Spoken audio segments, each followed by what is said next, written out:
No.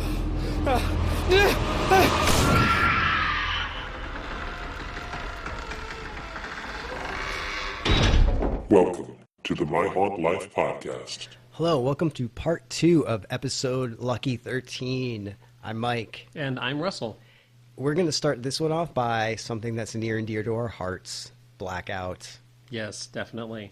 Blackout 21, Chapter 3 has gone live, and we have both done it. Well, actually, I literally just finished it, like, this morning. Oh, yeah. Because I was traveling, etc., I did not do it when it first started, and I knew that you had done it, and I knew there was at least one moment that excited you because I was standing near you when you got the message. I wouldn't call that excitement. Oh, I found it exciting. So yeah, what did you think? Chapter 3 has been my favorite so far out of all the chapters. Interesting. Okay. Yeah. It just seemed like there was a lot more communication, a lot more head messing, I guess you could say. The message that you were just referring to hit me hard, real hard, because of a past experience where I was asked the same questions, and you know what I'm talking about. Yeah, and I actually, let's give a little bit more information. You receive a message in the middle of Chapter 3, basically a request, an instruction, and Mike, it hit me hard as well. It hit you and me for very different reasons. Right. Yeah. So here's a little background. Russell and I and Jake actually were hanging out in Hollywood. I checked my email and saw the message, immediately started freaking out. And Russell and Jake were both like, what is going on? And I'm like, I can't talk about it. And I didn't want to say anything because they haven't started Chapter 3 yet. But now that you've done it, you know exactly what that is and why I was freaking out. Well, it's very funny because Jake and I did Chapter 3 of 21 simultaneously. He started it just a couple hours after I did, so we synced up time-wise, and we were getting the messages very close to each other. So, you know, I would check in every now and then. I would give him time to have received the message, like just verifying, did you have any recent message? And he would verify his reaction to it. And both of us knew immediately as soon as this very powerful, creepy message came through, like, oh, you know, Jake actually said, now I know why Mike was freaking out the other night. So, yeah, and it is. It's a very powerful moment where, as you said, it messes with your head of, like, okay, there's an element of reality to this. Oh, yeah. And again, like, look, Blackout 21 is something that, it's funny. Tension Experience uses the phrase, you get what you put in. Like, that's what Blackout 21 is. Like, you can look at Blackout 21 very cynically, and it won't work for you if you do that. If you literally buy into it, let yourself go, and have fun with the creepy texts, with the emails, if you do have fun with that, it messes with you, and you have some really wonderful little moments along the way that are very, very cool. And I had one of those moments because I followed the instructions to the letter. Oh yeah, we both do. Yeah, I knew. So, and I'm sorry we're being so cryptic, but it needs to be that way. But let's just say, I would say Chapter 3 is also my favorite chapter as well. I'm still looking for a little bit more emotional engagement, but they give you hints in Chapter 3 that is coming. Yeah. And I have a feeling what I feel might be lacking from 21 so far is coming. I really get the impression that you know, that the engagement that I'm looking for is on its way, because they provide 2 very specific hints during 3 that I think will come into play in the chapters coming up. So yeah, I agree with you that Chapter 3 is my favorite as well. So, and also the photographs that people have posted on the Blackout page are so awesome. There's so much creativity, so much fun is being had with some of those photographs. So yeah, I really enjoyed it. Anything else you want to say about 21? If you do sign up for it, start with Chapter 1. I mean, each chapter is only $2, so you're not breaking the bank. It is a story.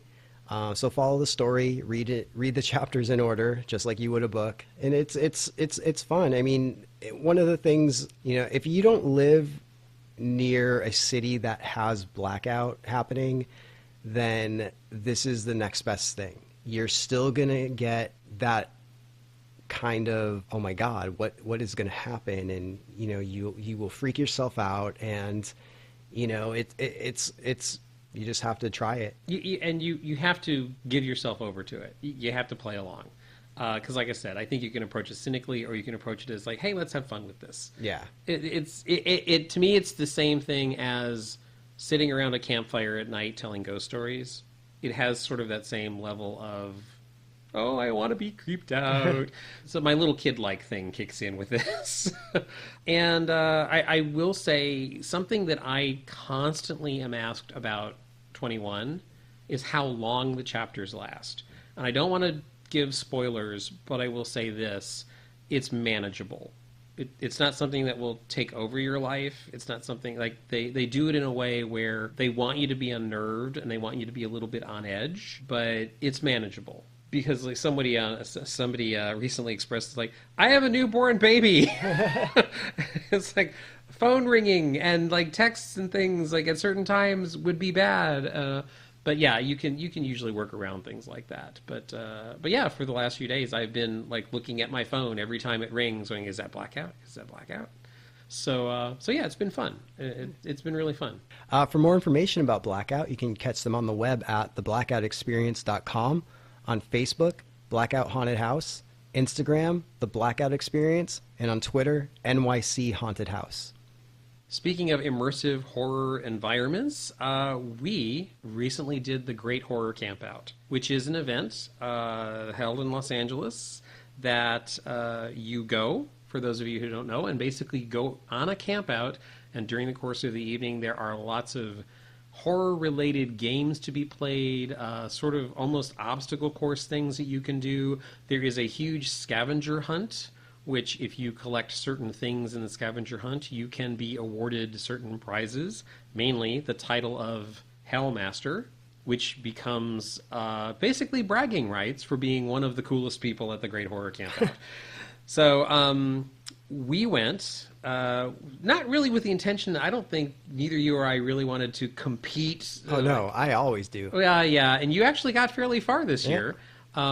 I'm there for the fun. I'm just there for the camaraderie and the friendship. Oh, I'm there for fun too, but I'm going to collect everything I possibly can. But you're edgier than I am. This year, I look, in the past, Mike, Great Horror Campout has kind of a mixed history. Their first year in Los Angeles, they got very mixed reviews, partially because the location didn't quite work for people, and they have improved every year. Mm-hmm. This was my third horror campout, and I believe their fourth year here in Los Angeles. So they are improving every year, and they're finding ways to work out the kinks and make things run smoother. This year, for me, Mike, was the best. Oh, yeah. This was my favorite as well. Yeah, one thing they've done away with, they used to have all these sort of mandatory rules that you had to follow, which would sort of take you out of the scavenger hunt play because they required you to go do something else in the middle of while you were trying to get things for the scavenger hunt. And the first thing they did this year was announce that that rule was not in play. And you could immediately hear the response in the crowd that was met with a great deal of approval. Basically, there were numerous zones during the course of the night, which once they opened up the sort of scavenger hunt area, and each zone had a theme, each zone had some kind of a task that you had to accomplish, whether that be physical activity, whether it be a mental activity, something to figure out, something to find, something to do, and then you were given rewards, and at the end of the night, basically the kid with the most toys wins. So for me, there were a couple of really, really fun zones this year. One of the first things we did, the area was called The Nest, which was this really cool obstacle coursey kind of thing where you used a slingshot to hurl these sort of larva grub spongy things. You were trying to aim them into a bathtub, and then you got to go over and you had to do sort of a rope climb, except you had to do it on your stomach up a really slimy hill. That's the only way I can describe it. And of course, we chose to do this first thing during the course of the night. So the rest of the night we were all covered in slime.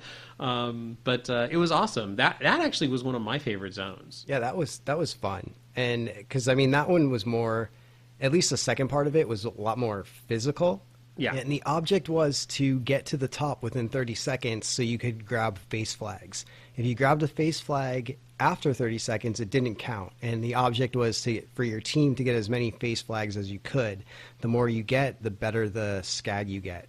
And what does skag stand for, Russell? Campers all get. But, Mike, come on. You have to describe exactly what a face flag is. It's like someone ripped off a face. Yeah. And made it a flag. It's a human face, which is really, really cool.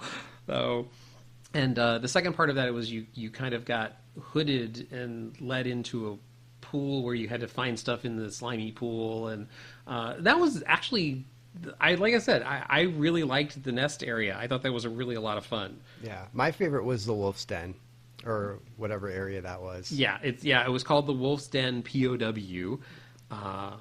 Again, like an obstacle course. Mm-hmm. Yeah, that was really fun. It was very, the wolves were German, so you can see where that was going. And it was like you were in an army barracks, and you had to, the funny thing is in order to complete that, you have to get a ticket, and then you have to write the rank of the dead soldier on it in his blood. Which at the end of it is when you know going in that the dead soldier is near the end of this whole thing. And the thing is, if you're not reading, they don't give you instructions. So if you don't read the dossier, you're not going to know what to do. And the dossier is sent out to you the night before the Great Horror Campout takes place. So you have this information about the goal of each area, what you're supposed to obtain or what you're supposed to do, how you're supposed to interact. For example, in the Wolf's Den, each one of the soldiers had sort of a weakness which would help you get through that section. So if you knew what the weaknesses were, you could get through faster. Yep. And I used that. I had to turn into a werewolf at one point, so I didn't get sent back to the beginning. Yeah, and they just said, okay, go ahead. I had to sing Madonna's Like a Virgin. It was really bad. It was so bad that the soldier let me go early because my rendition of Madonna's Like a Virgin was so bad. So that worked in my favor, kind of.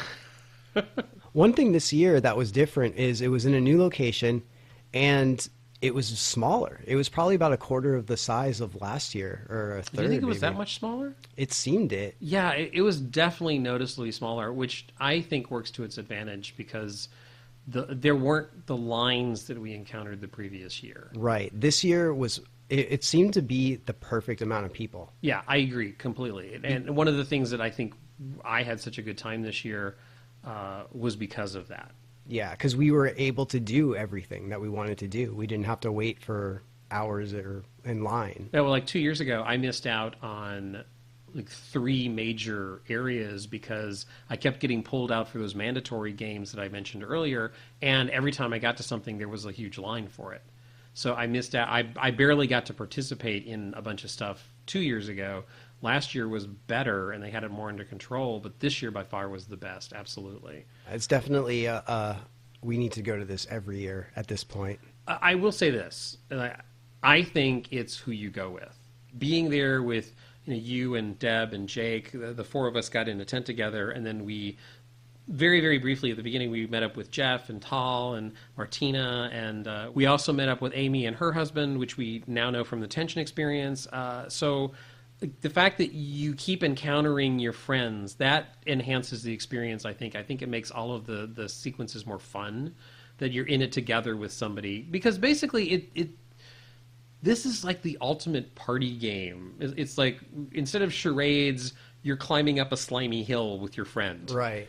So, or you're wading through a icky pool with your friend. So it's like, that was awesome. I will say that there were a couple of zones. We gave up on one zone because it was so crowded and so, like, the flow wasn't working. They still had some kinks here and there. There was one section of riddles, which we kind of walked out of. We didn't get a lot of information from the riddles because there were too many in one section for me personally. I just got confused by so much information. The characters in that area I don't think were very interactive. I know you interacted with one of them. Right when we went into the pet cemetery, you went up this hill and you interacted with like a bird creature. Oh, I didn't interact with it at all. Oh, really? I wanted to see if there was anything up there, and I think he might have just been taking a break, so I felt bad. But I was still trying to play in character, like, that's you funny. can't see me, so I'm gonna be creep over here now. Oh, the rest of us were totally hanging back because we thought you were going to get something. We were interacting with him. No, not at all. Oh, that's funny. So, some of the characters were not very interactive in that area because I literally like there was an area where you're supposed to hide. And if they see you move, they can possibly capture you or something along those lines. By the end of it, I deliberately, it was like, okay, I want to see what they do. I literally stood dead center in the main area where they were gathering, and they completely ignored me. And they completely ignored the two people behind me who were sort of hiding, but not hiding really, really well. So it was just so there were awkward things like that here and there. But overall, definitely by far the best year I've had so far at the campout. And we had probably one of the coolest experiences. We got kidnapped. Oh, I'm sorry. I totally wasn't in that mode. Yeah, it turned into a haunt for us really quickly. Yeah, absolutely. We got hauled into the back of a U-Haul and the door closed and more people were added and we ended up being taken away. Yeah, we got kidnapped by these two guys and we went to a part of the campout that you can't get to unless you get kidnapped by them. So it was really cool because they actually let us, if you have your cameras, this is the only time you'll get to see this view, so take pictures. So I thought that was really cool. Yeah, we turned around and where they dropped us off, there was this amazing view of the Los Angeles skyline. It was stunningly beautiful. And after that, we had to walk back to the camp. Yeah. But overall, definitely check this out next year. It was so much fun this year, and I will want to go every year at this point. I will say I've had some negative experiences in the past with them, but this year turned a lot of that around. And again, I have to point toward Jake and Deb and you, Mike, because hanging out with you guys as a core group to work with. And like I said, encountering the other people that we encountered, it's just, to me, the friend thing is definitely a part of this for me. Right. For more information on the Great Horror Campout, you can find them on the web at greathorrorcampout.com, on Facebook, Great Horror Campout, Instagram, Great Horror Campout, and Twitter, Great Horror Camp. So one thing that I've done recently that unfortunately you didn't get a chance to, Russell, is Ves Corp. We talked about them on a couple podcasts saying we didn't know what it was and they just kind of appeared and we actually got to test something. We became test pilots. So yeah, I actually didn't get an invitation to this and this was one of those the universe is mocking me moments because Ves Corp had a website where if you figured out a clue based on things on Instagram, you could submit an application. And my life had gotten insanely busy, and it was on my to-do list to do this. And I came home one night from work, and I think it was around, 9 or 10 o'clock at night. And I said, okay, I have to sit down and I have to do the Ves Corp thing. So I filled out the application. There's a little story you had to provide them with, and get a picture and various other stuff that you had to submit it. And I'm proofreading my little story that I was submitting to them. And as I'm proofreading my application, Mike sends me a text that says, "Hey, did you just get an email from Ves Corp?" And I went, "No, I'm actually filling out the application right now." And that email was the invitation to participate. So I hit submit, and I followed up with an email and said, "Hey, I know I'm a little late with my application, but I would like to be considered." They never responded to that email. And I also sent an email right before the weekend of the event, and I said, "Hey, if there's any cancellations, I'd be interested." They never responded to that email. So I'm not sure if they're going for the cold corporate vibe. It just I thought that was an odd choice for them not to respond because they were responding to people who were asking information about the event. I know other people got responses to emails. They did not respond to me. So I'm not exactly sure if I read anything into that or not. But, you know, and I will say, like, this was completely on me that I did not get an invitation to this. This was completely my doing. But I would like to say that, because this is a conversation that has happened about Ves Corp with a couple of our friends, is they were so ambiguous and they came off looking like other events. So that was why I wasn't, and you know me, Mike, I'm the guy who's willing to try anything. And you're the guy who's like, well, before I buy tickets, I'd like to learn a little bit more information. Before I buy tickets, before I spend money, like that's your tact quite often. I'm the guy who's like, no, let's try it. So for me not to jump on Ves Corp, one of the reasons why is just their whole entrance was, first of all, people thought they were Alone Inc. Like, several people that we know completely thought this was a new plot line from Alone. They didn't differentiate themselves. They acted on Instagram like another well-known haunt. Actually, like two other well-known haunts. The whole cold corporate thing is very similar to another haunt. The whole aspect of you're not going to be told anything until the night before, other haunts have done that. So everything that they did sort of wasn't quite pulling me in, because it felt like been there, done that from me. And you know me. You know that I'm willing to try anything. So that's why I was dragging my feet on the application. It just like literally kept slipping my mind every night when I was coming home from work late. So me not getting an invitation is on me. But I will say, and this is what I wrote them in the email, of like, look, this is on me, but in the future, I definitely am interested in your events. And after hearing more about the events that did happen, even though it sounds like it was very brief, I am definitely intrigued. I'm definitely interested in the future. I just, like, their entrance didn't quite excite me.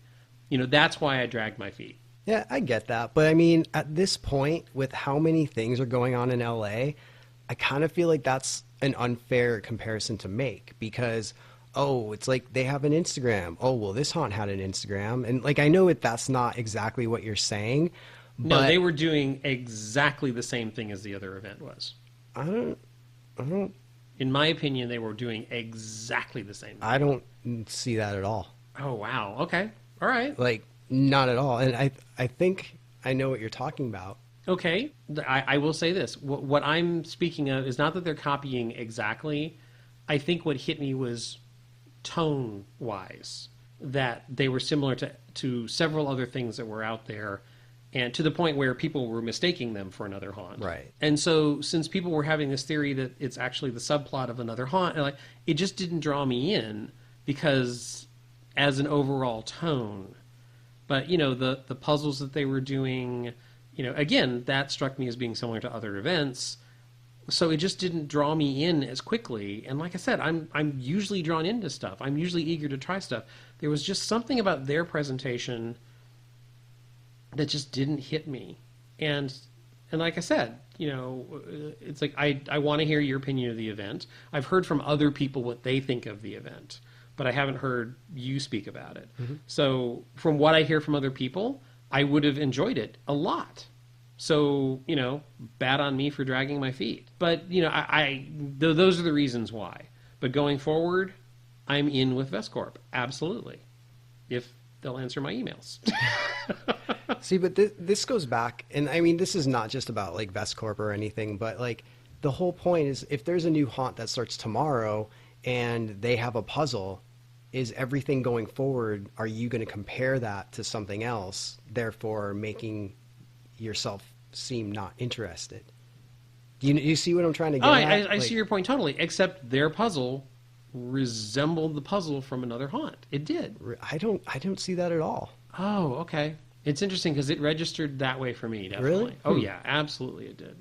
So, and I'm deliberately trying to be vague, because what I don't want is, I don't want other people making that comparison to that other haunt, because now that I've heard about this event, I think they're going to go in a different direction enough that they won't be compared in the future. Right. So, but, you know, and that's why I'm being vague, because I feel like I'm talking around an elephant in the room.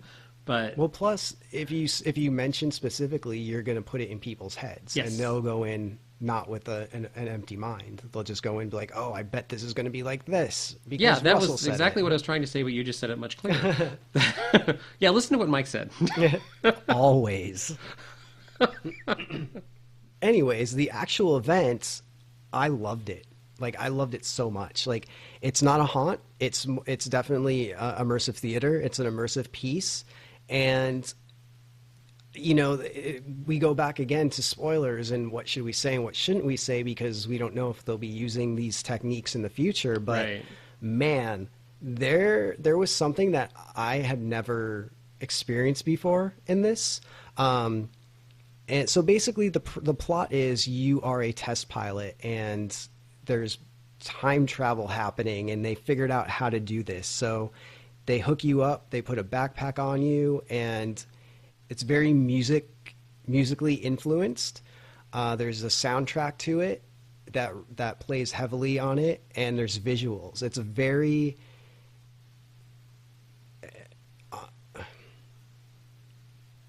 How emotional was it? for me it wasn't, but Okay. as we know, I have no heart, so that's not really a question. Oh, that's just a facade.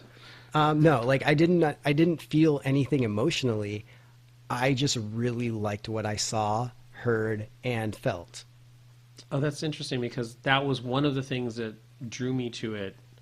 Was somebody else told me that they did have a very strong emotional reaction. So, and that led to more intrigue for them, because you do meet actually you meet a couple of characters, obviously, at this event. But I don't want to give it away, but in the middle of the event, they were really drawn to one of the characters because they felt this emotional connection. So that's... But I've also heard the opposite of that from someone else, that they just thought it was just freaking cool. And that's Yeah. all they said. It was like, that was just so freaking cool. And that would be me. Okay. Like I would be saying that too. Like, this is really cool. Like, this is a different way to do an immersive piece. You know, you're not in a building, you're not outside. Right. You know, where this takes place is, it just adds another layer to, I'm constantly being surprised with what people come up with. Right.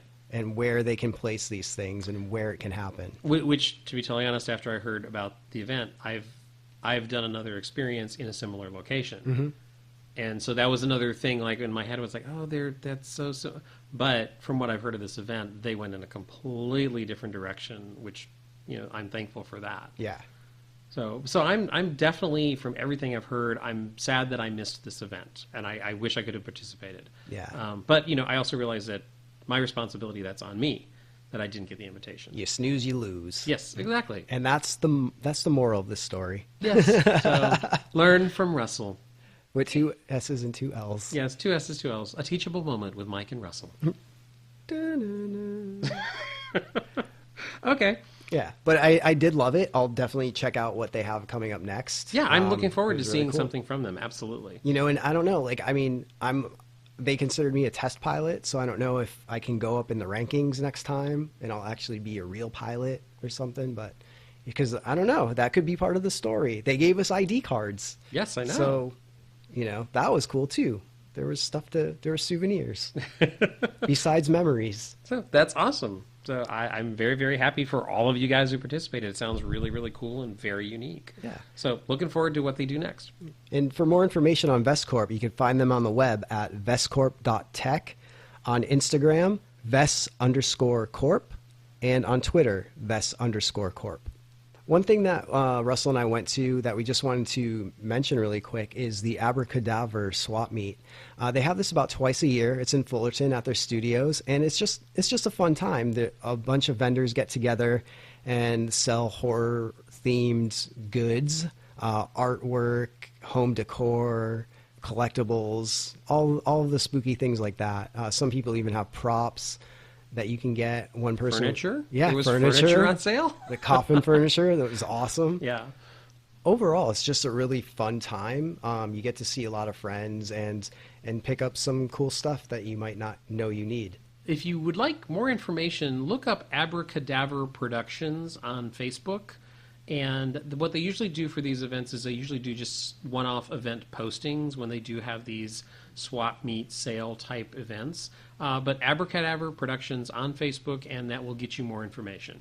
And also, we always post it on the Los Angeles Haunt calendar as well. At myhauntlife.com. Yes, Russell. Very good.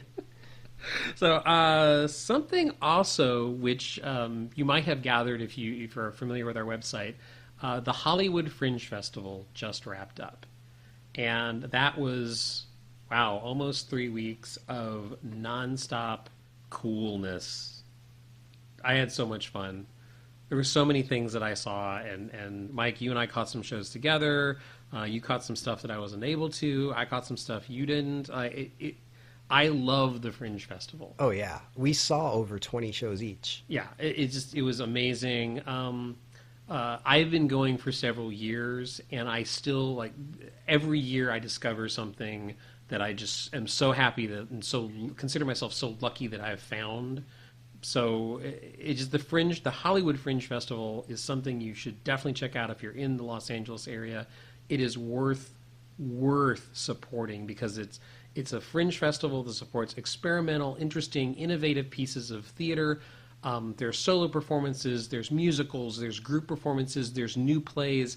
There is a lot to explore at this Fringe Festival. And because most of these things are experimental and or testing, the ticket prices are really cheap for what you get and what you see. So Mike, like, out of the Fringe Festival, like, what were your favorites? What really struck with you and has stayed with you? I have quite a few actually. Apartment 8, which was the one-on-one immersive piece. There was Oblivious, which was the live video game. Which unfortunately I couldn't attend because of scheduling. I just couldn't get to that one. Yeah, that was so much fun. And that was like kind of a last minute. I saw the flyers and I was like, oh, I'll check it out. It sounds cool. And then a regular little Houdini. Oh, which, of course. And then also Toilet Tea Paper role model. That was such a surprise for me. It was awesome. Yeah. We wrote in-depth reviews about these on the site. So if you had to pick a favorite 3, Mike, what would they be? Well, I mean, those are my top 4. Oh, okay. So, right. Yeah. So I agree with you. I think a regular little Houdini is the piece that is masterful storytelling. That was an amazing solo performance. That was the highlight for me. And I agree. Apartment 8 was amazing. Just, a 10-minute play that literally moved me to tears. It was it was astounding. Well, everyone we know. Yeah. Got moved to tears for the most part. Yeah, it was just, even you who have no heart. I teared up. Yeah, it was very, very moving. Simon Cornell, a magician of exquisite grace, and that show was just spellbinding. Yeah. There was one moment where literally nobody else, the audience was speechless, and I let out this weird, nah. And actually he commented, I was like, oh, I like this group. Because I was just so mesmerized. I was just like, no, I did not just see that happen in front of me.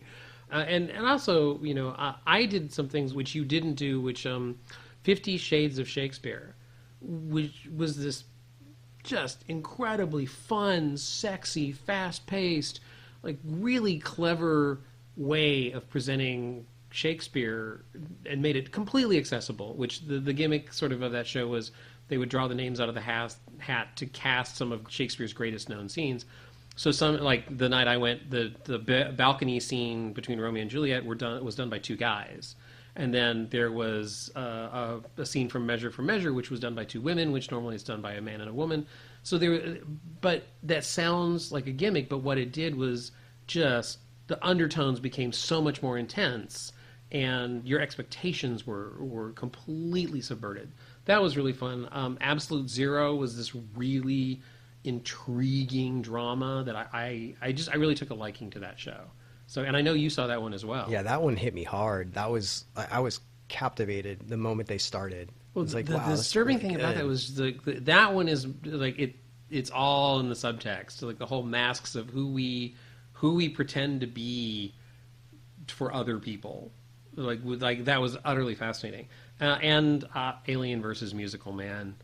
Like I love that show. Oh yeah, I mean Alien versus Musical and the Toxic Avenger musical. Oh yeah, were both of them. so good. I mean Alien isn't really a B movie, but Toxie is, and to just have fun with a show like that is just awesome. Another thing I really, really liked was The Truth, and that was another immersive thing. And you did some work on that, and can you tell us about your experience, Russell? Mike and I know the playwright Anna Mavramati, and Anna approached me early on in the process of this piece, and basically because I have enough immersive theater experience, she sort of just wanted my thoughts on some of what was going on. So early on I had read the script, and during the rehearsal process I attended some of the rehearsals and gave them some pointers when they actually were on the street. Because this is a theater piece that took place as you were sort of walking around like 3 or 4 block area of Hollywood, and you encountered the characters in the play during your walk, and you were guided by the characters as to where to go next. It was a great experience for me. I actually found it educational for me because in my immersive theater stuff and working in the haunts that I've worked in, which we do some immersive stuff in the haunts that I've worked, this was a different situation because we were out on the street and we encountered several things along the way. One character in particular, the gentleman who you meet on one street is a bit inebriated. Yeah. Well, what we found is that I think he became the most approachable character from strangers not involved in the show, because he's exactly like someone you'd meet on the street of Hollywood. Right. And so sometimes he'd be doing his scene and complete strangers would walk up and ask for change, or like ask for money to buy some booze, or like all of that became part of his sequence, and it happened multiple times for him. That's funny. During the course of the run. There were a few things like that happened. I walked away having learned more about outdoor immersive experiences, which are becoming more common. It was really fun, and I was not in town the night you did it. I was at a film festival in Utah, but I sometimes escorted a character away at the very, very end. You found out that someone you met maybe needed some medical attention, and I was the one who came and made sure that they got taken care of. Nice. So, but yeah, I got to be a little bit threatening. You? Yeah. Okay. I was a little bit threatening. I can be threatening. Okay. So, yeah. All right.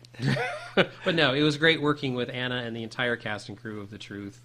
And like I said, I just basically offered some immersive experience that I had and kind of made them aware of things to look out for, and some of which they definitely had to deal with. So it was an honor to work with Anna and the entire cast and crew. That's awesome. So I guess the takeaway that Mike and I want to say about the Fringe Festival is when it comes around next year, around the same time of year, June-ish, support this festival. You will get more than your money's worth. Even if you see something you don't care for, the ticket is so inexpensive, you're out supporting live theater, you're out supporting local talent. Like, this is a festival that needs support. It's growing just by leaps and bounds every year. I love this festival. Yeah, this is great. And if you're listening to this podcast, you're probably into haunts and immersive theater and things like that. This had lots of that this year. And I think based on what was there this year, there's going to be even more next year. I think so too. And also, Mike and I are both Magic fans. For years, the Fringe Festival has been a welcome mat for magicians and inventive magic type shows, either whether it be solo performances or group performances. I've seen magic there, I think, every year that I've gone to the Fringe Festival for years. It's an open place for so many different types of shows. Definitely worth supporting. Yes, and for more information on the Hollywood Fringe Festival, you can find them on the web at hollywoodfringe.org, on Facebook, Hollywood Fringe, on Instagram and Twitter, Hollywood Fringe. Mike and I have done numerous escape rooms recently, and we want to talk about a few of those because we've done some pretty awesome ones. The first one we want to talk about, actually, Mike, I don't know how we wound up there. That was your doing. So I read this article about this room, and it was going to be a pop-up room, only there for 2 weeks. It was by this company called Treasure Hunt. They were going to be doing an escape room called the Alchemy Lab. Thought this sounded really interesting. So I got the crew together, and we went and checked it out. And this room was probably the toughest room that I've ever done. Oh, absolutely for me, by far. Yeah. And the puzzles in there, I give the creator of this room a lot of credit because he wanted every puzzle to be within the time period. So that meant that he created every single puzzle. And the puzzles were so cool. And by the way, by created, you don't mean just thought of the puzzle. He actually built by hand all the props. Yes. So there were things that were turning and wooden keys that were made and things like that. And it really fit the time period of an alchemy lab. And I thought that was really cool. The flip side of that is that some of these just did not go as planned and they were broken very easily. For example, when we were in there, I think 2 of the puzzles just, they broke. So when we got to those puzzles, we had to tell him like, oh, this is what we would have done in order to get whatever clue or key came from that certain puzzle. In all fairness, we were considered sort of a beta test. Right. So before they actually really officially opened 100%. So we were expecting someone to be in the room with us. We knew that we were a test group, but it was a little disappointing and did take away that there were several things that didn't quite work. As far as the level of difficulty, how did you feel about that? It was to the point where I thought like, okay, this is getting to be BS type of difficulty. I think you're being kind. I was actually borderline angry. Oh, wow. It just because, and look, but however, you know what undercut that for me? What? Is at the end when we were having a discussion and, we were asked, like, so what was the, like, how do you feel about the difficulty? And I said, I was like, this is absolutely the most difficult room I've ever been in, and I really don't even see how it's doable. And the creator lit up like a Christmas tree and said, oh, good. Yeah. So it was like, oh, okay, I get it. Like, you want it to be this hard, and he is very proud of how few people make it through. Right. He's also very proud of the puzzles that people never get to see because of the level of difficulty. So it's a weird. He's such a nice guy, man. Yeah, super smart, incredibly intelligent. I had to laugh because we were thrown in with a couple of strangers, which happens, and definitely people game to play, definitely people who were interested, definitely people who were solving stuff, except for one person who literally walked out. Yeah. And said, I'm done. After about, 10 minutes, 15 minutes? Yeah, about that.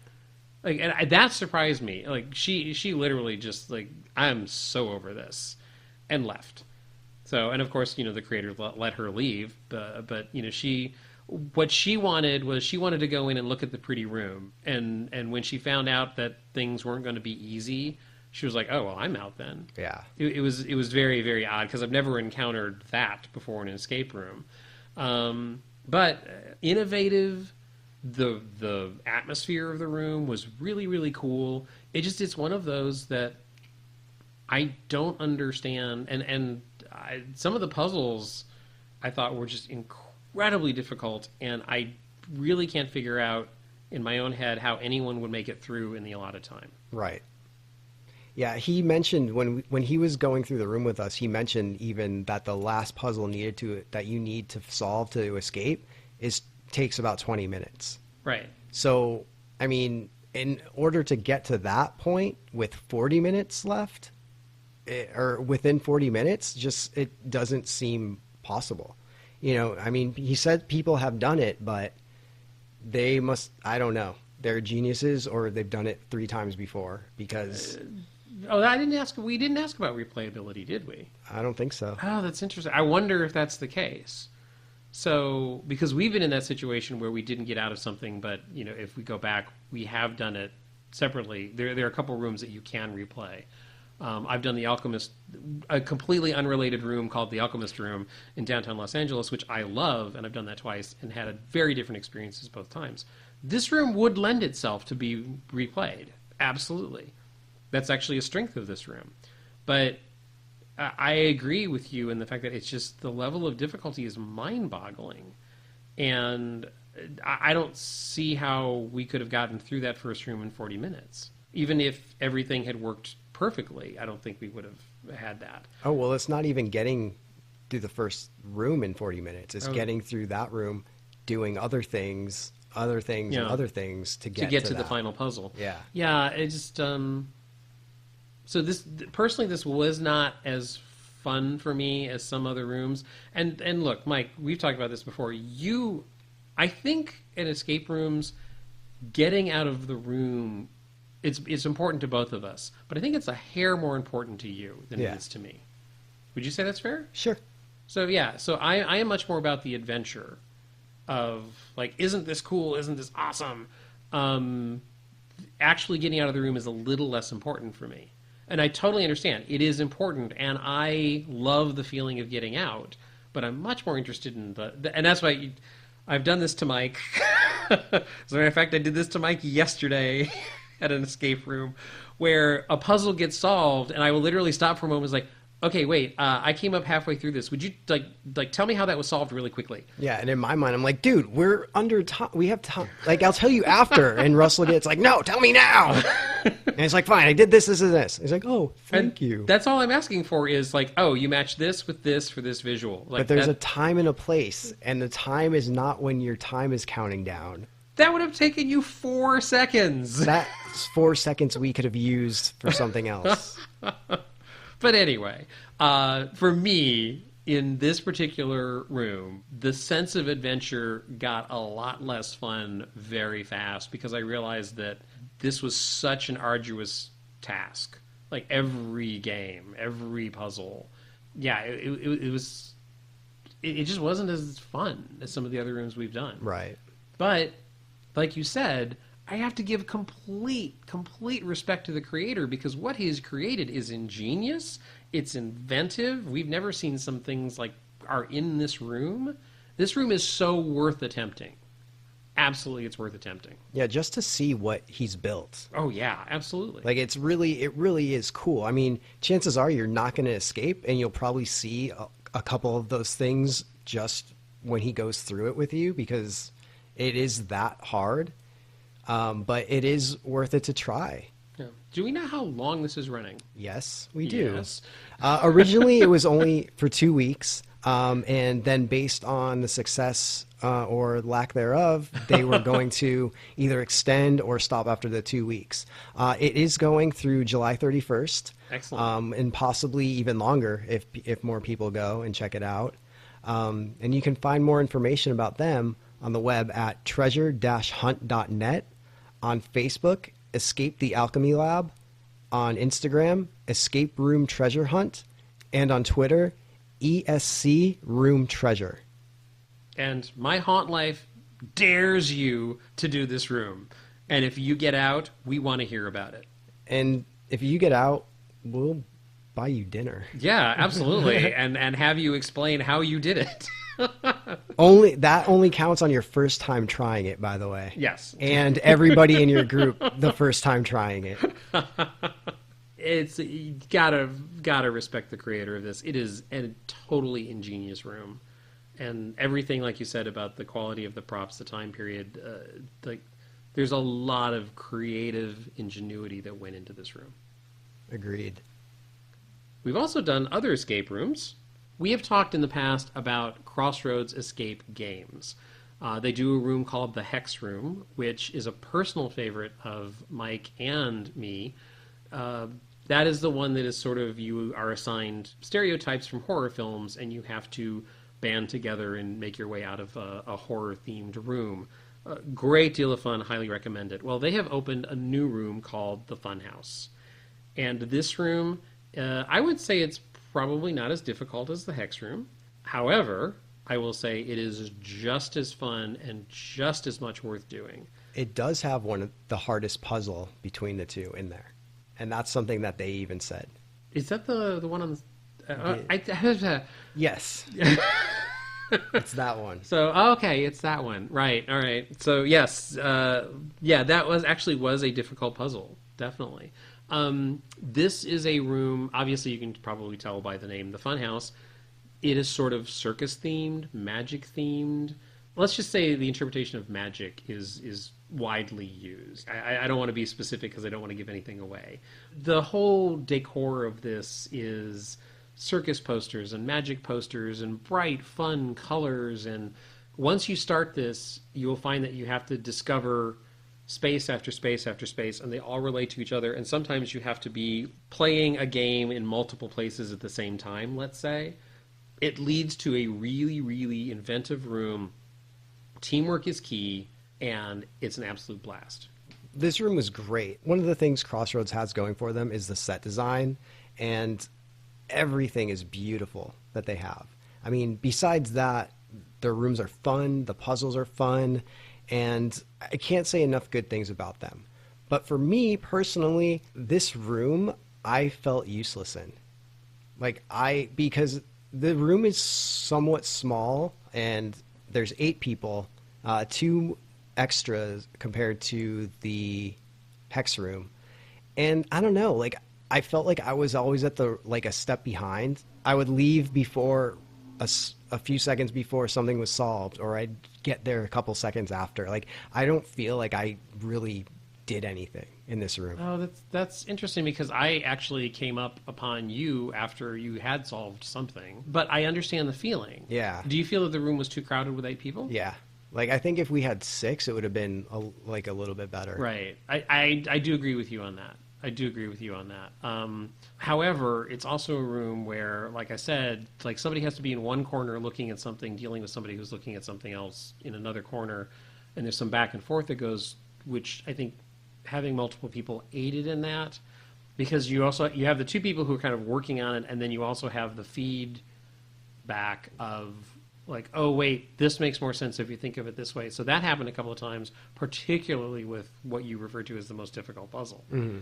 So yeah, having multiple people definitely in the advantage there. But I think you're right. I think 6 would have been made all of us a little bit more involved in it. But still, I gotta say, it's a really fun room. Oh yeah, and don't get me wrong. Just because I felt like that, that's me. I totally understand your feeling, though. Absolutely. Yeah, but the room itself was awesome. And the puzzles that I did see and that did get solved were really fun, and seeing the things that I saw in there, was so cool. Yeah, and the environment, and also it's fun. We've done so many escape rooms that are dark and moody.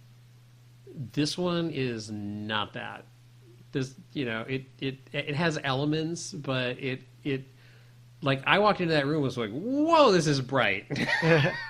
Because it's all circus colors. It's all funhouse colors. So and all the posters were wonderful, and actually some really beautiful posters, reprints of reprints of famous posters that you may have seen if you're a nerd who likes magic and fun show stuff.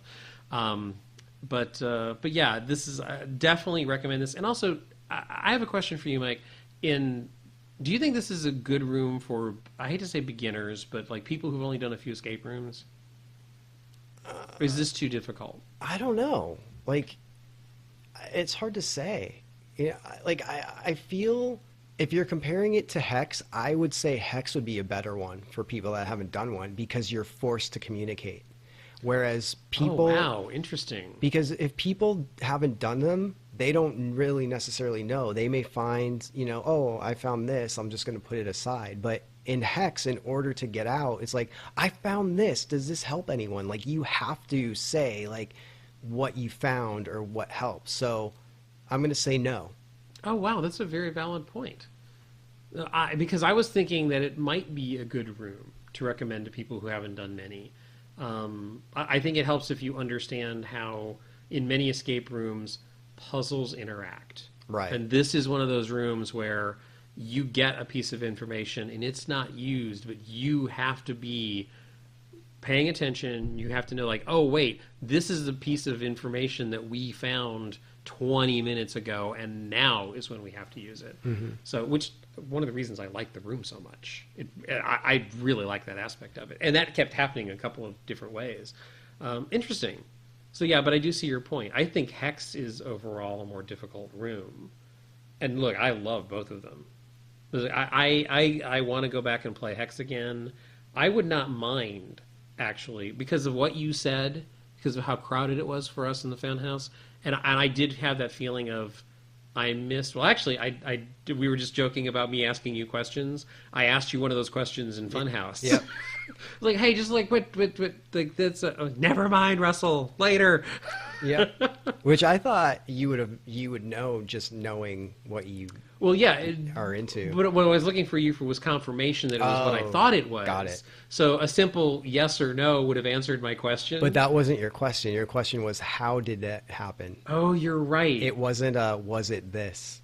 Oh, all right. Okay, so I worded the question poorly, definitely, because I was expecting like you to say, "Oh, you do this and this happens," and because I knew it, but I was in the other room when it happened. Right. So, so yeah. Okay, yeah, that makes sense. That makes sense. I'll try to curb my enthusiasm in the future. Which, by the way, they're coming back with a new season. Okay, excellent. Of Curb Your Enthusiasm. But yes, highly recommend the Funhouse. I want to go back and try it again with a different group because there were so many puzzles, like you said, that you didn't feel you were part of. Mm-hmm. I think the Funhouse is playable again for me. Me too. Oh yeah, I really, really do. And also, I want to give a shout out to one member of our team. That's Lauren. Like, holy crap. Lauren is this lovely, fairly quiet young lady. She's so sweet. And in this room, Lauren was always kind of standing on the edge. She was always like, but multiple times there came this point of like, okay, wait, we don't have it. We don't have this. We don't have this. And Lauren would step in and go like, just put those two together and put that together. Like, oh, that's it. That's it. And then, another puzzle would come up and Lauren would be like, well, we never used this. And then she'd point to something and I was like, oh my God, that's it. And that happened multiple times in this room where we were overthinking everything. And Lauren would step up and go, what about this? And it was the right answer. Like, she rocked it. Nice. She was awesome in this room. And Lauren, I actually joked with her at one point during the room. I was like, damn, like that was awesome, So I just shout out to her. She was right there every step of the way, and every time she said something, I was like, why didn't we think of that? Yeah, it was great doing a room with her. It really was good. And for more information on Crossroads, the Hex Room, and the Funhouse, you can find them on the web at crossroadsescapegames.com, on Facebook, Crossroads Escape Games, Instagram, cross_roads_escape_games, and on Twitter, CR Escape Games. And one thing that we forgot to mention is they are going to have a mini escape room at Midsummer Scream and Scare LA. It's going to be a 2-person escape room, and I think it's only going to be 10 minutes or so, maybe 30. I forget exactly, but it's going to be something cool to check out if you go to either of those conventions. A while back, Mike and I mentioned Mobile Escape Room LA, which we discovered at the Spook Show, which was held at the Halloween Club down off the 5 freeway. Mm-hmm. And we played sort of a mini version of one of their games and had an absolute blast. Yeah, one of the things this was one of the highlights of Spook Show for us. And I had heard of Mobile Escape Room, and I mentioned this when we reviewed them last time, but I didn't have high hopes, thinking, oh, what can they possibly do in this bus? And I was so wrong, and I was so happy to be wrong because it was an absolute blast. We had such a fun time in there. At that time, when we spoke to them there, they had mentioned that they were bringing another escape room up, and they were developing it at that time. And originally they had said that it was going to be called the Dinner Party, and it was going to tie in story-wise with the escape room that we had done. And then I think they've gone through some changes on that. However, what we have done a few days ago, we beta tested their new escape room, which takes place in a trailer, and the name is changing. It's no longer the dinner party. We believe, I don't know if the name is 100% firm, but they gave us the character name of Mr. MacGuffin, who is hosting a party. So I have a feeling the name will be based around that. But we beta tested this for them. And Mike, how do you feel about this? I loved it so much. Yeah, I am in complete agreement. It was so fun, and you forget, as soon as that time starts, you forget that you're in a trailer. It's a little bit wider than the bus, so there's a little bit more room to move around and a little bit more room for props and to make it look like you're in somebody's home. So at the beginning of this particular escape room, there is a toast to the host, and you are provided with a small little drink. And then it becomes clear that you have approximately 1 hour to find the antidote to what you have just ingested. The playful host has left you a series of puzzles and riddles and games to figure out to unleash. You're looking for something that will save you in this room. Now, the way that plays out, Mike, like how do you feel they did with the environment and the puzzles? Oh, it was great, because you feel like you're in somebody's home and you're looking through things like kitchen utensils and things like that. So, everything worked well. Like, you were looking through cabinets in someone's home, and, the puzzles and the clues had to deal with other things within the home. Yeah, I think, the opening thing that we had to do, you found one of the very first items that was clearly meant to be found, and you actually had to make use of the props in the room. So you actually had to use the appliances, etc., that were left in this home. And like you said, the whole thing, that it really did feel like you were kind of snooping through someone's personal stuff to some degree.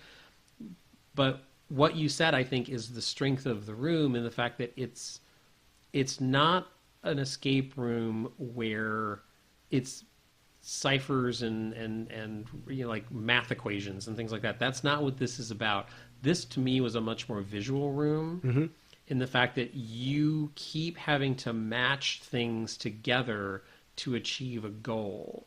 And to me, that was what made this so much fun, is because, oh, wait, look, if you move this over here and you do this, like, something happens, or something is revealed, or, wait, we now see that which we didn't see before. This was so much fun.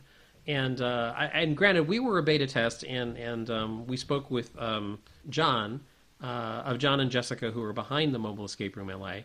And he told us a couple of things that he might enhance before he actually goes live with this, but they're minor tweaks. What we experienced was full-on pure fun. Yeah, and it was a beta test, but I feel it's ready to go outside of, oh, this is just, a piece of paper, or it's going to be a sticker kind of thing. Oh, yeah, exactly. Like, the puzzles are good.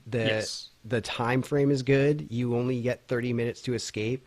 We did escape with about 3 minutes left. Yeah. So I felt everything was good. And if anyone does not escape or does not get a possible certain clue, you can blame Russell, because it was something that he had done and thought about out loud that gave John an idea for another clue. So, that's right. So it's possible that there's something that's Russell's fault in there. So, well, no, basically what Mike is saying is I looked at something and I tried to figure something out. And then at the end, when they were asking questions, since this was a beta test, like, how do you feel about this? How do you feel about this? John turned to me and said, no one has done that yet. Like, I tried to approach what you found the way you approached it. And he said, that's actually not a bad idea.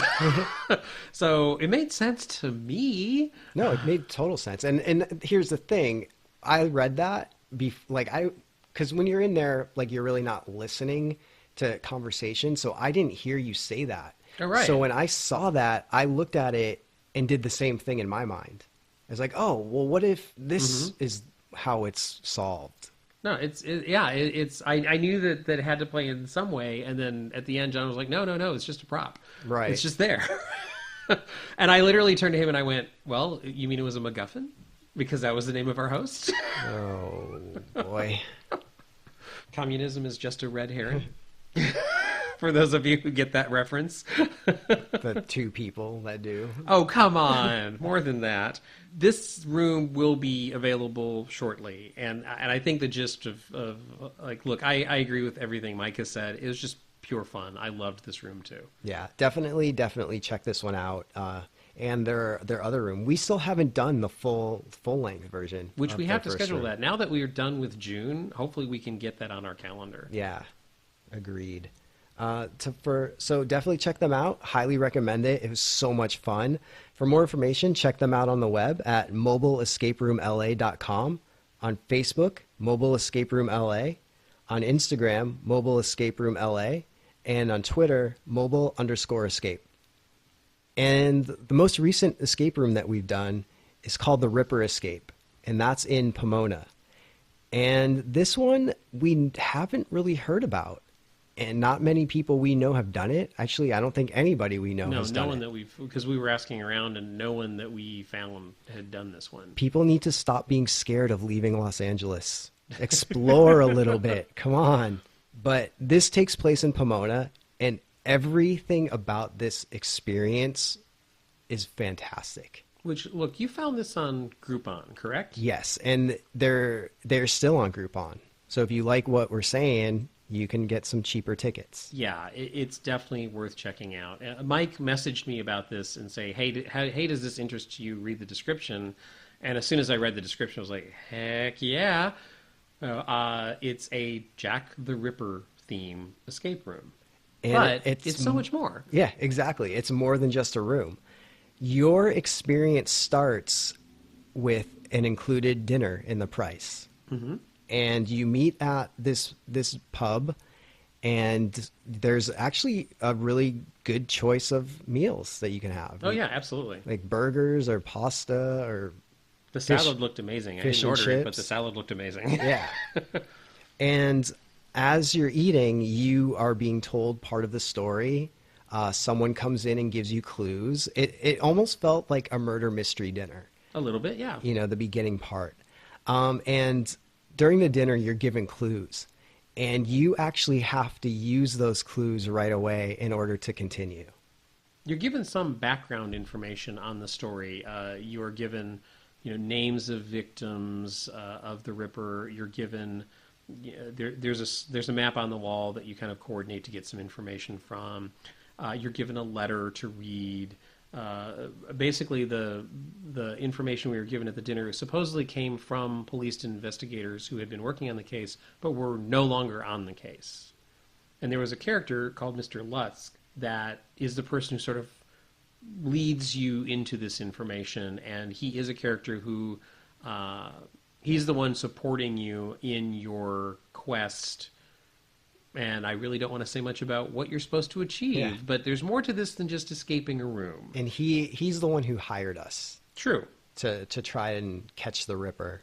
So once dinner is done, once you're inside the actual room, that's when the real fun begins. There are so many puzzles. There are ciphers to solve. And it's one of those rooms that you see a lot at first, and then you need to just figure out how to use them. It's not a linear room. Yeah. Even though the progression has to be a logical and in a fairly predetermined order. However, how do you feel, Mike, about the... I don't want to give a spoiler, but it is a room where it's like an onion. It has layers. That's a good way to put it. And some of them very, very, very clever, and a few of them very difficult, I must say. Right. But it never got to the point of difficulty where we got frustrated and angry, like we had mentioned a little bit about the Alchemist Lab. No, actually, this had the opposite effect. This was just a level of difficulty of, I know it's right in front of us. I know it's right in front of us. Like, why can't we see this? And I will say this about our team, because we were thrown in with a few strangers.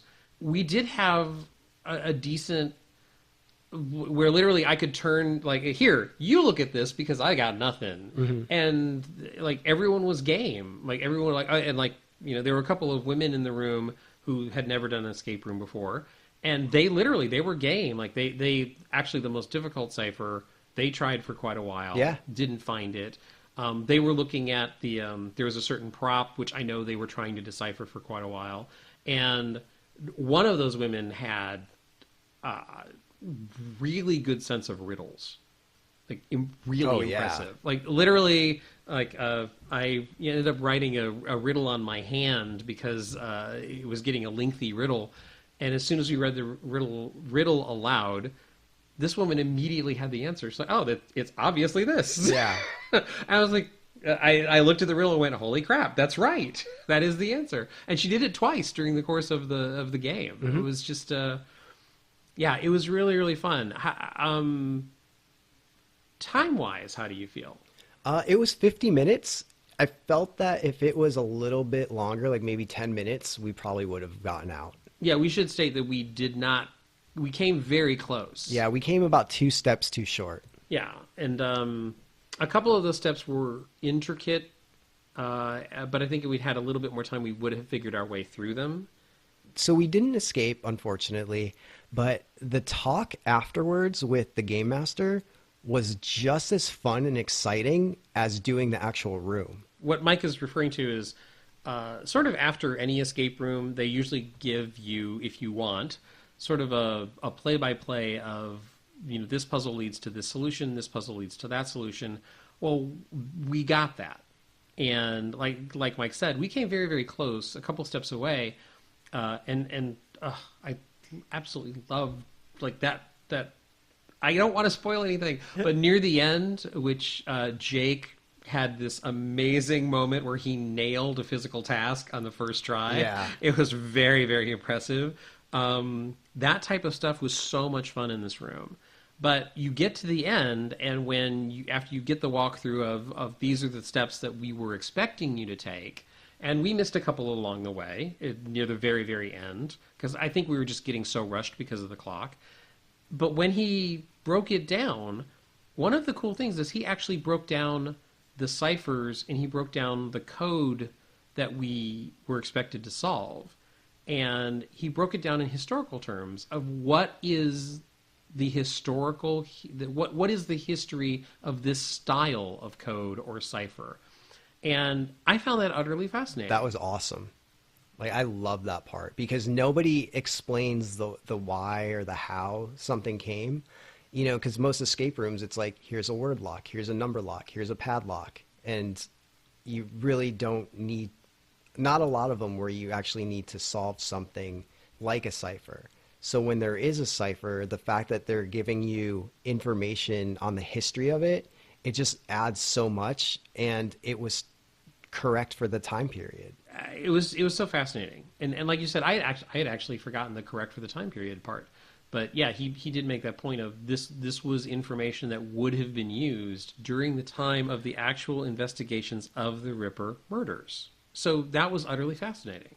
So, yeah. And more power to them for doing that. Yeah, and it was just an added thing that, once again, like, they didn't have to do. No, not at all. But, people enjoy that kind of stuff, and it's really cool that they do that. This was, again, it's like... I think people listening to us may think we enjoy everything. Yeah. But it's not that. It's just that sometimes things hit us. And I think partially because this is a bit of a mild horror take on things. It's certainly not a scary room. However, it's really creative. And like you said, the difficulty level, I never felt...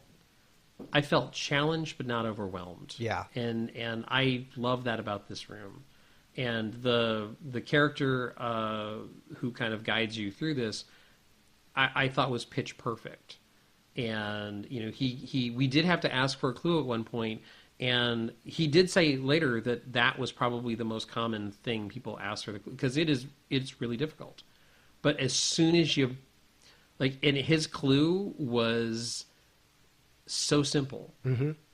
And basically what he did is he eliminated everything that confused us, but we still had to solve it. Yeah. He did not give us the solution. He just told us, stop looking over there, look right here.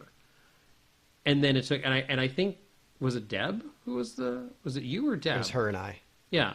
Like, as soon as it went, oh yeah, okay, now that makes sense.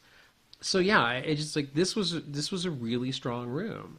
And I would recommend this highly to escape room fans. Absolutely. I had such a good time at this one. Yeah, and we did mention how that it is hard. He told us that there was only a 20% success rate in that room, but at least you get dinner. Yes, absolutely.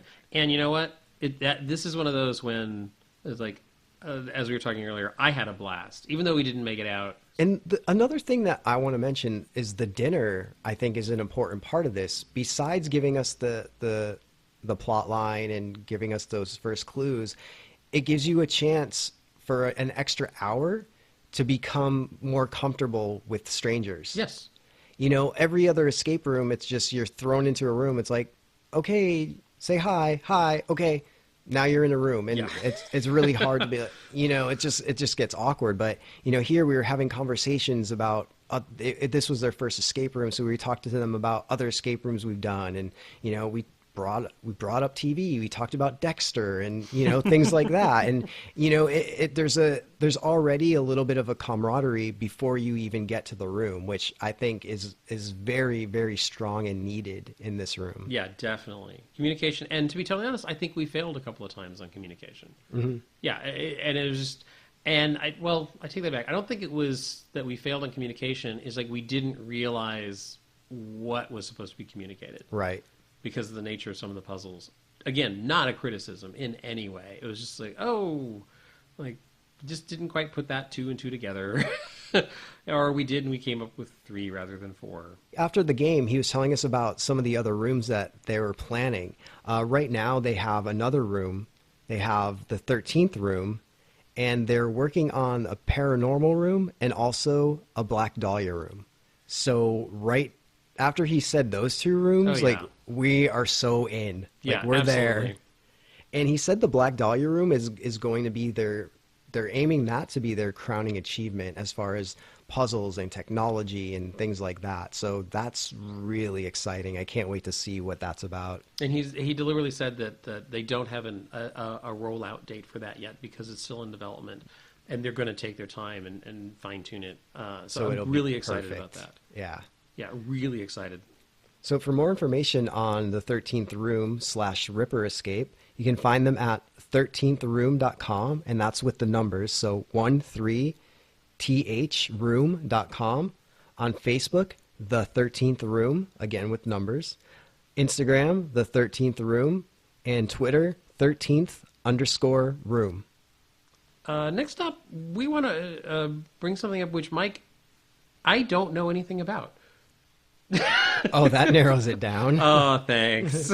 No, you mentioned this to me the other day, and I was unaware of it, and it's just something that just is that you're putting on my radar. Yeah, so there's a new ARG that's really just starting. A few of us from Tension we're talking about this, and you know, because we like puzzles and we like finding stuff, and we found this thing called Modern Masters. We're still not entirely sure what it is or where it's going. It's very, very in the beginning stages, but we liked it because we found some puzzles and, you know, solved this code, that kind of thing. So really, that's the information that we have. Okay. The creator of it was on a UFO radio show the other night, and it just gave us way more questions than answers about this. So we don't know if it's going to go in an alien way or a government conspiracy way or a fun puzzle way. But either way, if you're into puzzles and solving puzzles, I think you would enjoy this. Then the information for that is modernmasters.org on the web, Facebook, modernmasters22, on Instagram, modernmasters.22, and on Twitter, modernmasters22. Like I said, it's just starting, but you'll see some, if you're into Tension, you'll see some familiar Tension people's names playing along with this. And something else, Mike, which you put on my radar, Book of Phi. Yes. And this is so awesome. Yeah, so on the last podcast, we mentioned the Book of Phi. And once again, puzzles, lots of puzzles and scavenger hunt and real life gold that you can find. We mentioned it, and with the next puzzle that happened, our friend Dawson, who runs the Klownhouse with a K, Home Haunt, he won. He won and he solved that puzzle. So he won $777. And actually, I just checked Facebook a little bit ago, Russell. He posted a picture of part of the check. Oh, that's awesome. So that's great. he got the check in the mail, and it's real, and it's so awesome. And one of the cool things is when he told them that he does the haunt and he, it's nonprofit and he donates money to St. Jude's, they donated money in his name for that. Oh, that is awesome. Like, that's how awesome is that? Like, first of all, one of our friends won. Second, the hospital's going to get more money. And third, it's one of our friends who does a haunt, so he's going to be buying more props and more bloody parts. And, it's just like a vicious cycle of awesomeness. It's like... So, and you can never go wrong with more bloody parts. Exactly. So we're so super stoked that Dawson won. Congratulations, man. And that was only chapter 2. There's going to be 7 chapters apparently, so there's still more chances that you can win $777. And to follow that story, go to bookofphi.com, and Phi is PHI. On Facebook, The Book of Phi. Instagram, Book of Phi. Twitter, The Book of Phi. So we talked a lot about puzzles in the last few minutes. Yes. Russell? Yes. Can you give us an update on your birthday puzzle? Okay. So Mike, for my birthday several weeks ago, gave me a cipher. Mike knows that I am not very good with ciphers, that I find them very, very challenging. So like this was a way to challenge me, and which I sincerely, from the bottom of my heart, I thank you. I do appreciate it, even though it's frustrating and it's still going. So I've put in numerous hours on this thing, and the cool thing for me is that I am learning. It's like I'm finding new things. I'm constantly on the internet, when I have the time, to look up ciphers, try things I didn't think before. And the cool thing, which Mike, I've shared with you a couple of times, not every one of them, but the part of my problem with ciphers is that I get caught in a groove where I don't stop and look at it from another angle. Right. If there's anything that this has done for me, is it has helped me see that pattern.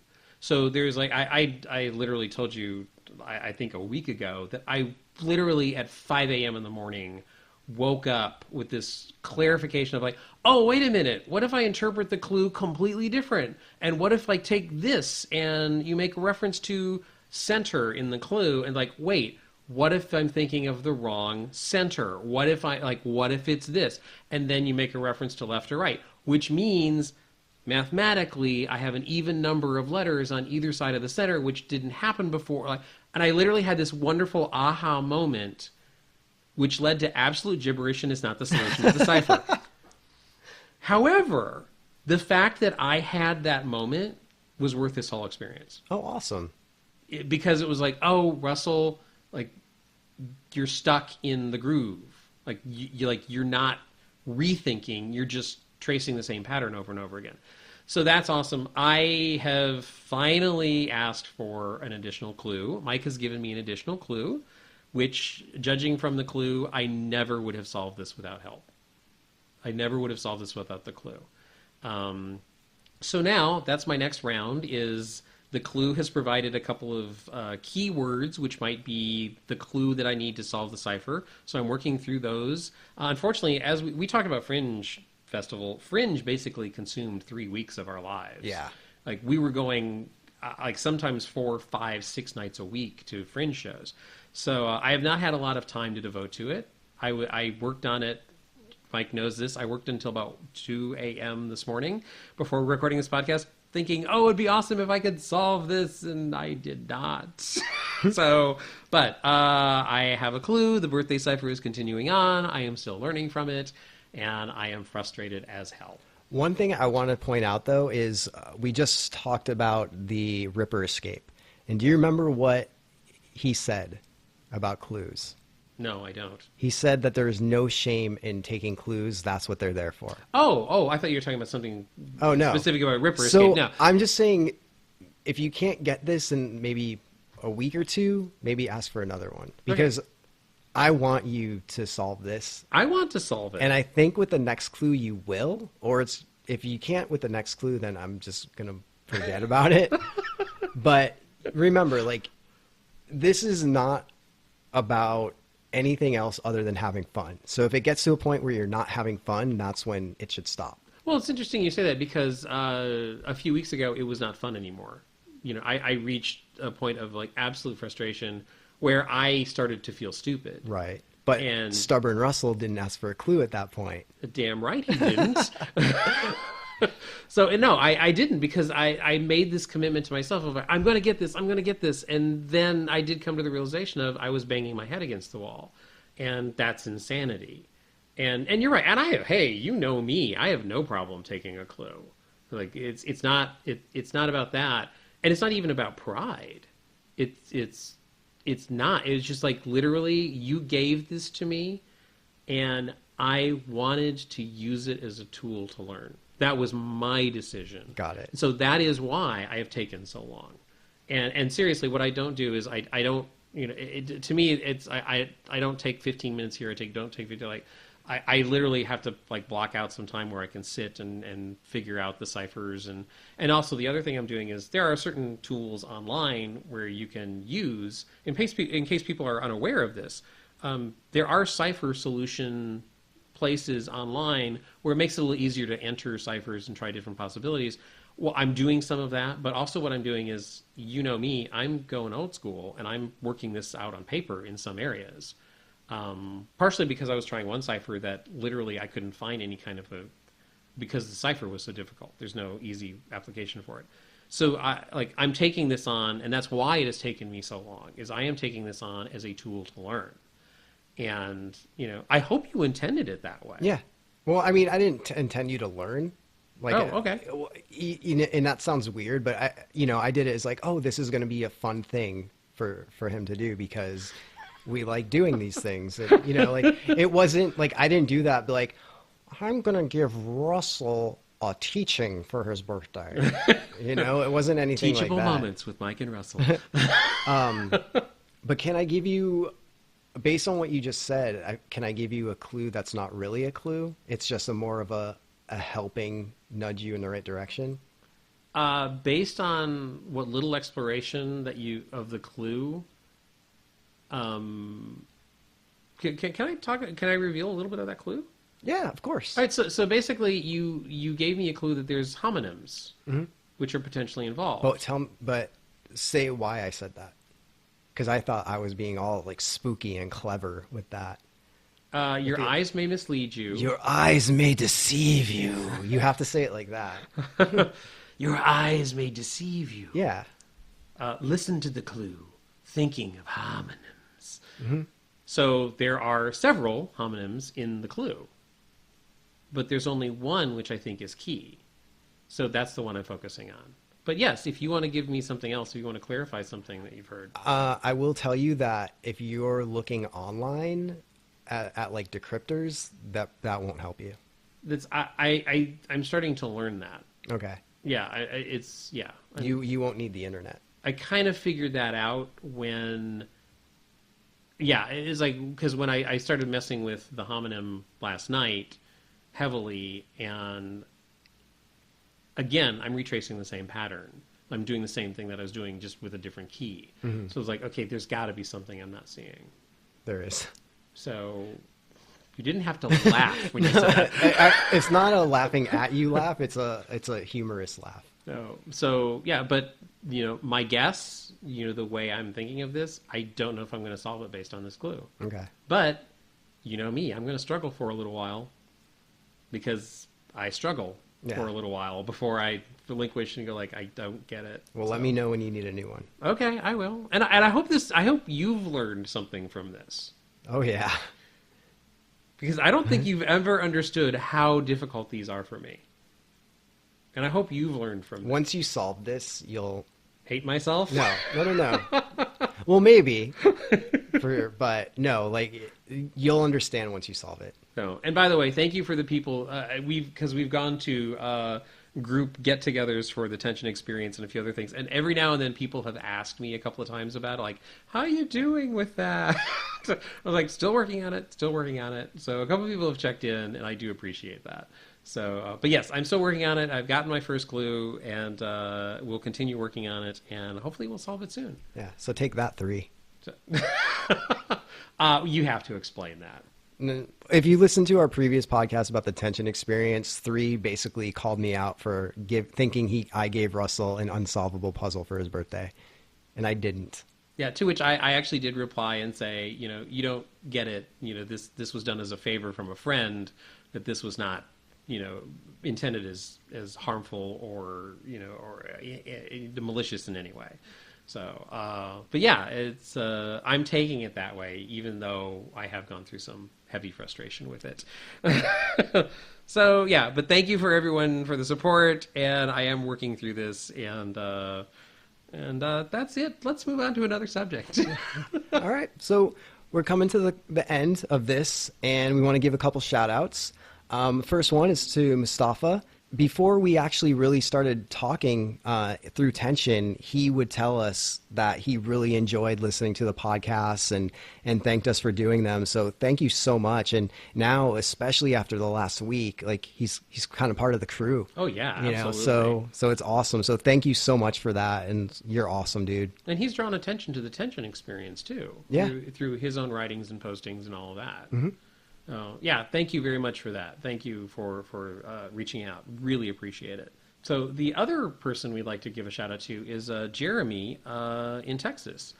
Jeremy has written a couple of private messages to Mike and me concerning questions about the Tension Experience. Jeremy connected with me at the Sundance Film Festival, which was in January, and because he was interested in Blackout. The Blackout documentary premiered at Sundance, and Blackout had a small live event for a very small number of people. He was lucky enough to be one of those people who went through the Blackout experience at Sundance. So, we connected. Literally, I ran into him at a concession stand and noticed his name tag and went, "Hey, wait a minute! You're Jeremy!" And he gave me a side look and went, how do you know me? And I said, "I've been stalking you on Facebook!" Which didn't come out weird at all. So then when we actually, I connected, because he is involved in immersive theater in Texas, and I knew that from some of his postings on the Facebook, the Blackout Facebook page. So I just remembered his name. And so we ran into each other and we started talking, and we've kept in touch, and he listens to the podcast, and we thank him for reaching out and asking questions, and totally wish him well, because he's got some theater stuff planned in Texas, which just totally wish him well. Thanks for listening. Thanks for keeping in touch, Germany. Germany? I love that country.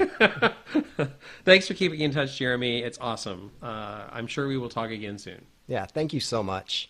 I think that wraps it up. Yeah, it's been quite a day. Yes, 2 podcasts basically recorded at once.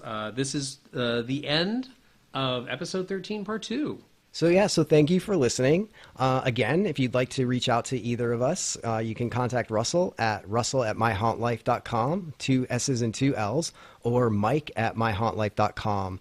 And also, for October, some of those haunts are starting to release dates.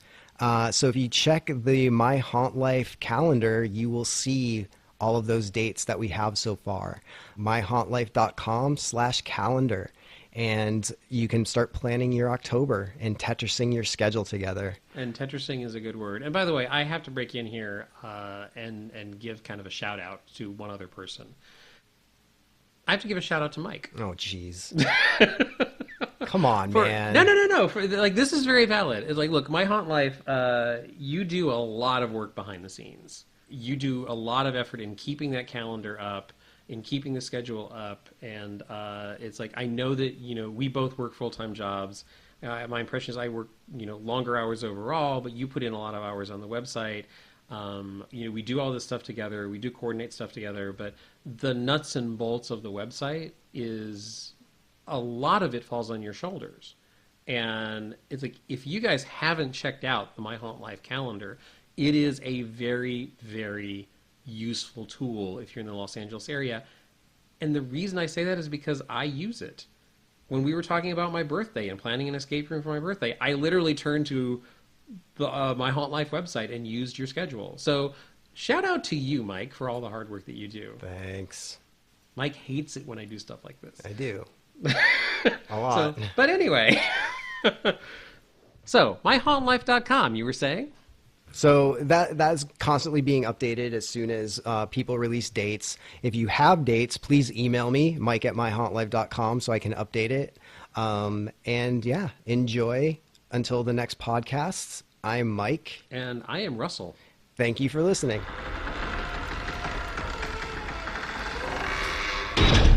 Speaking of immersive horror oriented.